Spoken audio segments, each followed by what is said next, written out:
talking again, and this PowerPoint is got a lot of slides. Well, not a ton. Talking about the Madalena writing, the essay that we had about why use I. It's okay to use I. I think sometimes students are taught not to use it because it can be difficult to not overuse it or to use it properly.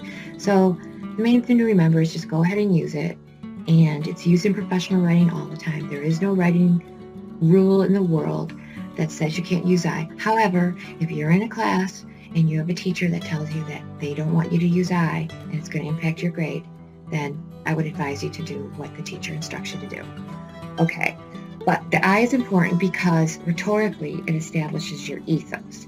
Your ethos is your writerly identity and your expertise in the topic. And there I have the rhetorical triangle, which came from Aristotle, who was a Greek guy that lived a long time ago.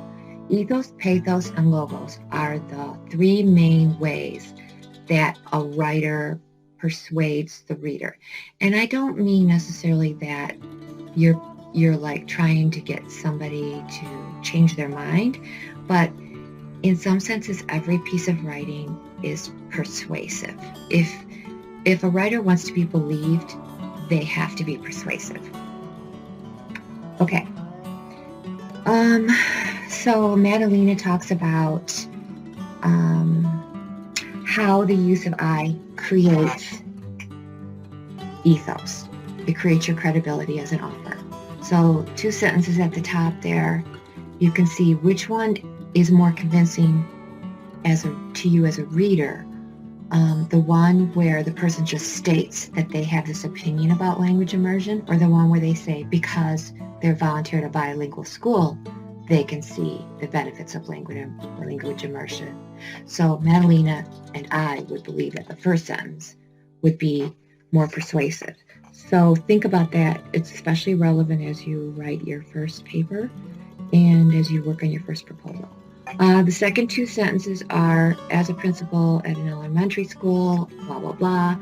And then you can see that same idea without the information of what the person's experience is.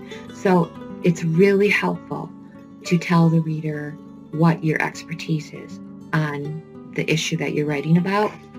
Another reason that it's really important, especially as we dabble in research more in the coming projects, it can help clarify who's talking in the paper. So the first example is where the person's giving information and they're quoting from Wagstaff.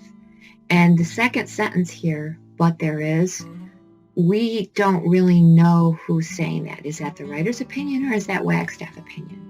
So in the second example, it's really clear because this first sentence comes from Wagstaff and then the second sentence comes from the author themselves. So it really helps to clarify information. That goes along with taking credit for your own ideas. So you have creative ideas, you have insightful ideas. Why not be really clear that you are the one that said them, you the writer are the one that said them, and to properly take credit for them.